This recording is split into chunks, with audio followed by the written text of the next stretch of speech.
Hey everyone, welcome back for another deep dive. You know we love to unpack thought-provoking stuff, and today's no different. Definitely. We're taking on this piece. It's called 11 Lessons to Learn Before Turning 40. Catchy title, right? Yes, it grabs you. But here's the thing.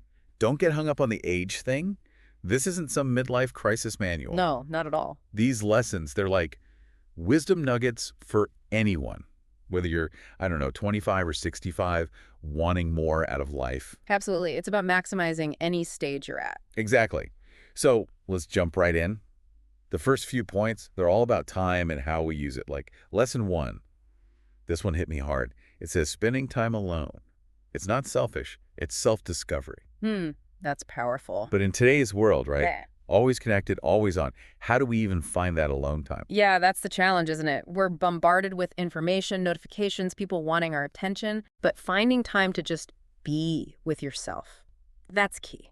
Whether it's meditation, going for a walk, journaling, anything that lets you disconnect from the noise and connect with your inner self. That makes total sense. And it leads right into lesson 2, which is all about ditching that living for the weekend mindset. Oh, I know that one well. Right. Like, how do we make everyday life something to look forward to, not just grind through it till Friday? I think it's about finding purpose and joy in the small things, even on a Monday. Maybe it's listening to your favorite podcast on your commute. Ooh, I like that. Or taking a few minutes to really savor your morning coffee.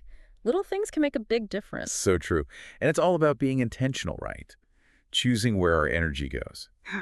Which brings us to lesson 5, learning to say no more often. Boundaries, so important. I struggle with that one. I feel like I'm always saying yes to everything and everyone, that I'm burnt out and resentful. I think a lot of people can relate to that feeling. It's about recognizing your limits and understanding what truly matters to you. Saying no to things that don't align with your values frees you up to say yes to the things that do. That's such a good way to put it. Saying no to the things that don't matter so you can say yes to the things that do. Okay, so we've talked about time, priorities. Now let's get into something a little deeper. Meaningful living. Okay, I like where this is going. Lesson 3 says, true value isn't about material possessions. It's about experiences. Couldn't agree more. But what makes an experience truly valuable? I mean, we've all had experiences we'd rather forget. Right. I think the experiences that truly stick with us are the ones that challenge us, that teach us something about ourselves, about the world. Maybe it's traveling to a new place, learning a new skill, or even just having a deep conversation with someone you care about. Those are all good examples. Yeah. And then there's lesson 6, which is about taking risks to grow.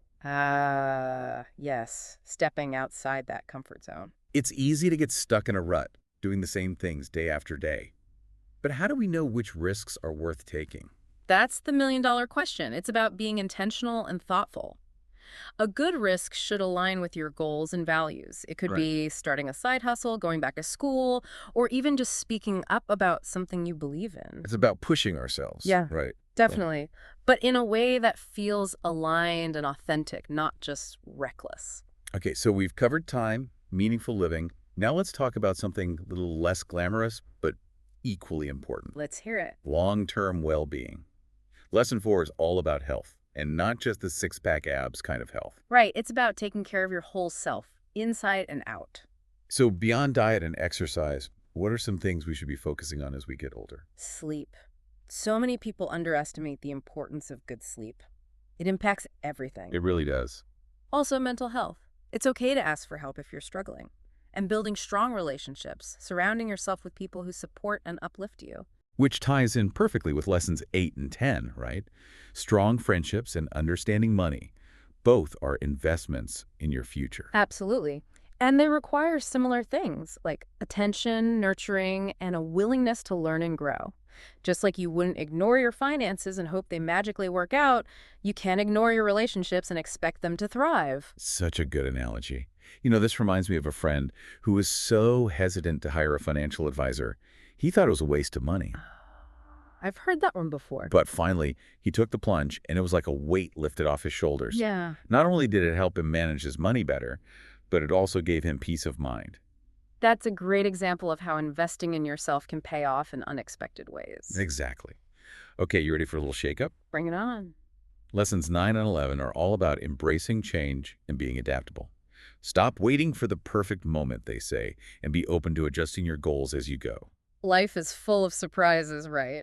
It rarely goes according to plan. So being able to pivot, to adjust your course when needed, that's essential. It's not about giving up on your dreams. It's about finding new ways to achieve them, or even realizing that maybe your dreams have changed. So true. So to recap, these 11 lessons, they're not just for people approaching 40, they're for anyone who wants to live a more intentional, fulfilling life. It's like a framework for personal growth, but the journey itself, that's uniquely yours. Exactly. And that brings me to my final thought for you today. If you could give your younger self one piece of advice based on everything we've talked about, what would it be? Something to ponder, right? Keep exploring these ideas because the quest for a meaningful life, well, it's an ongoing adventure. Thanks for joining us on this deep dive, everyone. We'll see you next time.